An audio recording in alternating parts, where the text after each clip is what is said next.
Hello friends, welcome to प्रगति पथ। My name is प्रगति मिश्रा और यहाँ पर चतुर्थ सेमेस्टर परीक्षा का आपका आखिरी दिन था 11 नवंबर। तो यहाँ पर जो आपका षष्टम प्रश्न पत्र था हिंदी का, उसका हम लोग एक्सप्लेनेशन देखेंगे जल्दी जल्दी से।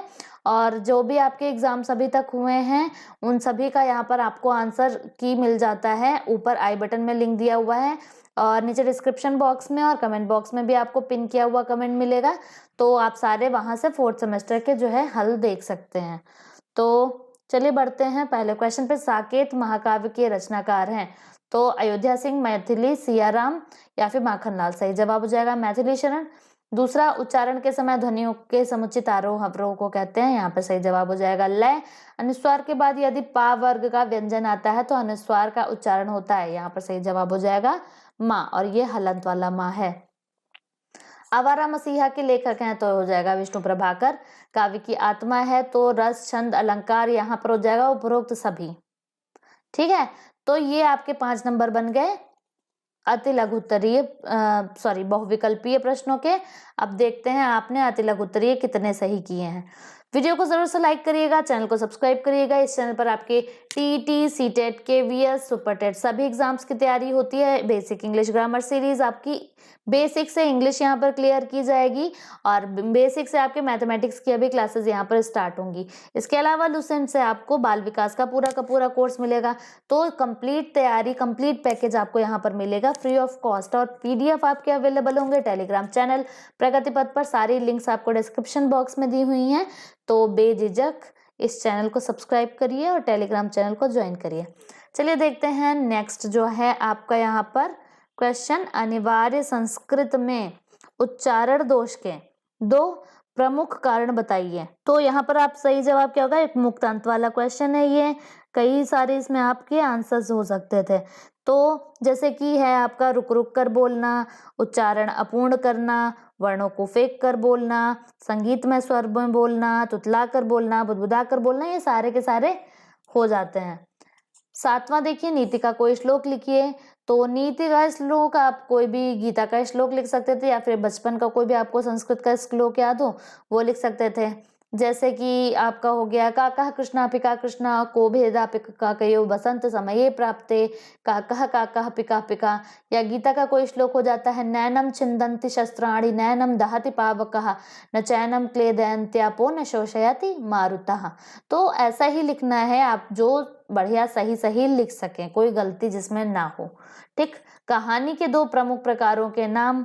तो यहाँ पर 2 प्रकार आपके हो जाते हैं। एक तो आपका चरित्र चित्रण अथवा पात्र कहानी, कथा वस्तु या फिर कथानक हो सकता है आपका, भाषा शैली और शिल्प हो सकता है, देश काल वातावरण। तो ये हैं कहानी के कुछ प्रमुख प्रकार। क्ष, ये छा वर्ण किन वर्णों के संयोग से बना है, तो ये एक संयुक्त वर्ण है। छात्रज्ञा श्रा, ये संयुक्त, ठीक 4 होते हैं और ये बना है आपका क्ष से। तो ये सारे आपके टीईटी की दृष्टि से भी इम्पोर्टेंट क्वेश्चंस हैं और ये सारे क्वेश्चंस का आपको अभी प्रीवियस ईयर जितने भी पेपर्स हैं सभी के सभी यहाँ पर सॉल्व करा जाएंगे। हिंदी गद्य की 2 विधाओं के नाम बताइए। तो हिंदी गद्य की 2 विधा कौन कौन सी आपका, एक मान लो कहानी है, एक हो गया निबंध, उपन्यास, तो यही सब है।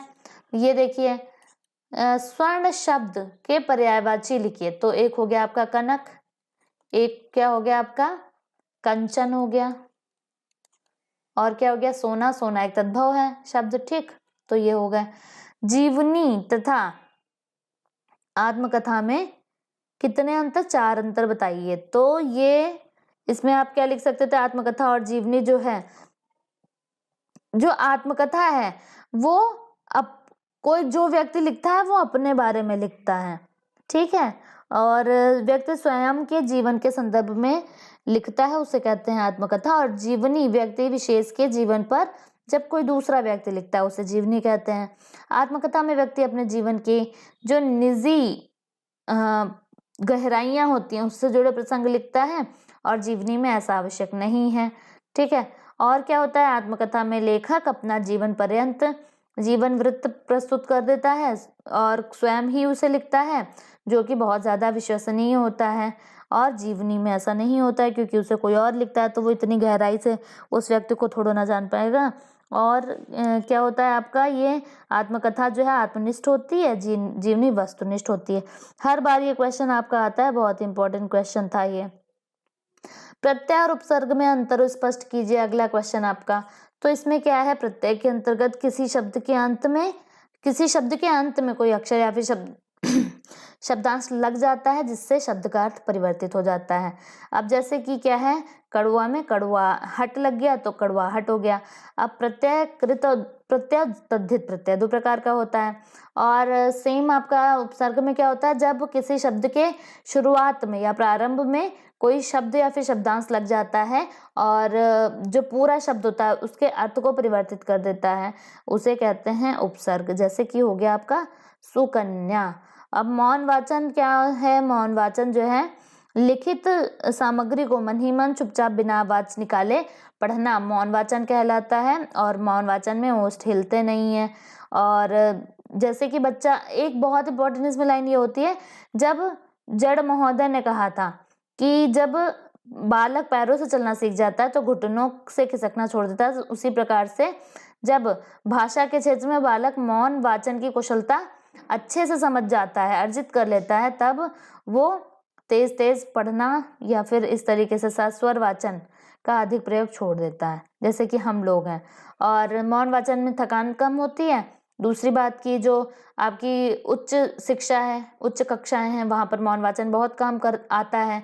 और क्या इसके दो प्रकार होते हैं, दो प्रकार कौन कौन से होते हैं, एक तो आपका हो गया ये द्रुत मौन पठन, एक हो गया गंभीर मौन पठन। तो ये दो हो गए। नेक्स्ट क्या है, अनुच्छेद का उचित शीर्षक चयन करते समय किन किन बातों का ध्यान रखना चाहिए। तो कोई भी अनुच्छेद अगर दिया हुआ है तो उसमें शीर्षक हम ऐसा रखेंगे जिसके चारों तरफ वो कहानी अनुच्छेद घूम रहा हो। तो इसको आप थोड़ा सा एक्सप्लोर करके एक्सप्लेन करके लिख सकते थे यहाँ पर। नेक्स्ट देखिए, कविता शिक्षण के उद्देश्यों के बारे में लिखिए। तो कविता शिक्षण के उद्देश्य क्या होते हैं, एक तो आपका हो गया उनका चरित्र निर्माण करना, और क्या है उसको, उसके सौंदर्य को, जो काव्य है उसके सौंदर्य को की सराहना करना। ये आपके सीटेट में और टेट में बहुत इंपॉर्टेंट क्वेश्चन है। मतलब सीटेट में जो, टेट में लैंग्वेज के जो क्वेश्चन आते हैं, भाषा एक भाषा दो आपको पता होगा, हिंदी और इंग्लिश आपने भी ली होगी। तो यहाँ पर क्या हो जाता है, ये कविता शिक्षण बहुत ही ज्यादा आता है, बार बार आता है।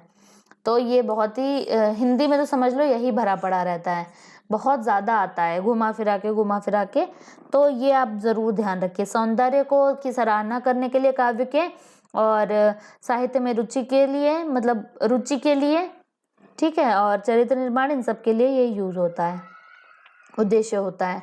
विशेष्य किसे कहते हैं, तो विशेष्य किसे कहते हैं, जो विशेष्य होता है वो संज्ञा या सर्वनाम कोई शब्द होता है। अब जैसे कि विशेषण जिस संज्ञा या सर्वनाम की विशेषता बताता है उसे विशेष्य कहते हैं, ठीक है। दो प्रकार का होता है, संज्ञा विशेषण और क्रिया विशेषण। और इसके अलावा जो जैसे अंत है, वर्ड अंत विशेष्य है और अंतिम ये विशेषण है। और जैसे कि एक और आपका वर्ड मैं बताती हूँ, जैसे कि है आचरण, ये विशेष्य है, और आचरित ये विशेषण है। ईर्ष्या ये विशेष्य है, क्योंकि ईर्ष्या आपकी जो है ये जेलसी, ये एक नाउन में चली आती है ना, एब्स्ट्रैक्ट नाउन, क्या बोलेंगे इसको हम लोग हिंदी में, गुणवाचक, ठीक, गुणवाचक संज्ञा में आ जाती है। तो इसमें एब्स्ट्रैक्ट नाउन हो जाती है ईर्ष्या। वही ईर्ष्यालु तो कोई व्यक्ति होगा ना, तो वो ये आपका नाउन में चला जाएगा संज्ञा में, और जो ईर्ष्यालु है ये आपका एडजेक्टिव यानी कि विशेषण में चला जाता है। तो जो संज्ञा है यही तो विशेष्य है। सबसे पहले ही मैंने परिभाषा आपको बताई विशेष्य की, एक बार फिर से परिभाषा बता देती हूँ विशेष्य की। विशेषण जिस संज्ञा या सर्वनाम की विशेषता बताता है उसे कहते हैं विशेष्य।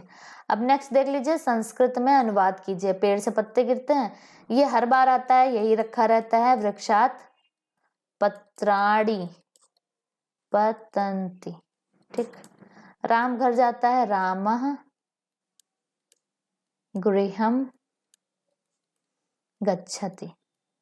आपको ये रूप याद होंगे, गच्छति गच्छता गच्छन्ति लट लकार के और इस तरीके से। तो वीडियो आपको अगर पसंद आया हो तो ज़रूर से लाइक करिए इस वीडियो को, और इस चैनल को ज़रूर से सपोर्ट करिए, सब्सक्राइब करिए, शेयर करिए अपने फ्रेंड्स को, और कमेंट करके मुझे ज़रूर बताइएगा कि इतने क्वेश्चंस में से आपके कितने क्वेश्चन सही हुए। तो बाकी जो आपका इंग्लिश और शांति शिक्षा का बचा हुआ है वो भी मैं आपका अभी करवा दूंगी पेपर। आपको सारे पेपर उस प्लेलिस्ट में मिल जाएंगे। DLED 4th सेमेस्टर संपूर्ण हल करके मैंने जो है कमेंट बॉक्स और डिस्क्रिप्शन बॉक्स दोनों में लिंक डाला हुआ है। Thanks for watching.